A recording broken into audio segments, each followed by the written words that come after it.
भोला संगे सुतली से जरियात गौरा रानी पूछेली, गौरा रानी पूछेली ओ शिवजी कवन कवन व्रत करी पिया के उमर बढ़त सिंदूराया मर रहे हो।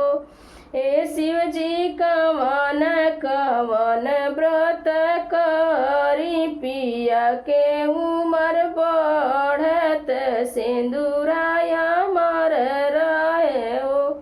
एतनी बचन सुन शिवजीत हसी मुस्काइले, हसी मुस्काई बोलिले हो गौरा तीज के करिह बरतिया पिया के उमर बढ़ित सिंदूर अमर रही हो।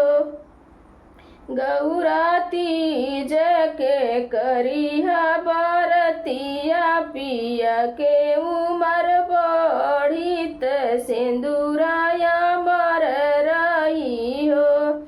त्रिज के व्रत बड़ा पावन औरो मन भावन, औरो मन भावन हो।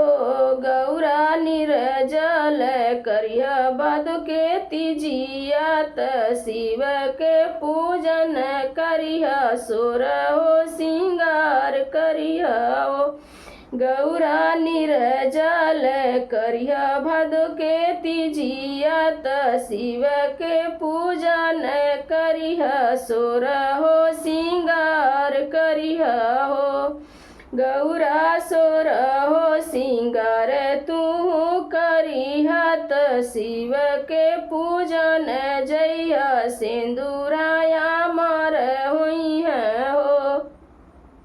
गौरा सोरहो सिंगार तू करिह त शिव के पूजन जइह सिंदूराया मर हुई हो।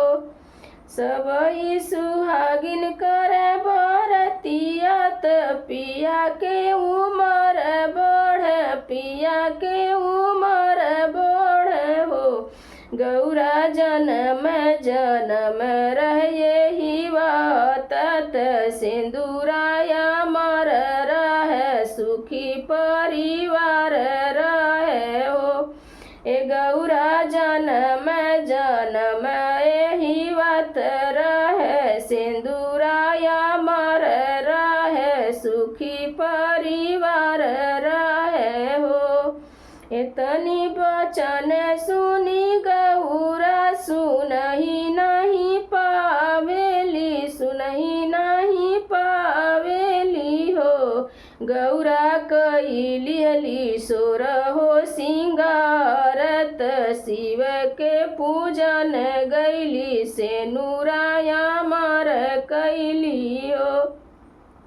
गौरा कइली सोरहो सिंगारत शिव के पूजन गैली सिंदूराया मर कैली हो। भोला संग सुतली से जरियात गौरा रानी पूछेली हो। भोला संगे सुतली से जरियात गौरा रानी पूछेली हो। भोला कवन कवन व्रत करी पिया के उमर बढ़त सिंदूराया मर रहे हो। भोला कवन कवन व्रत करी पिया के उमर बढ़त सिंदूरा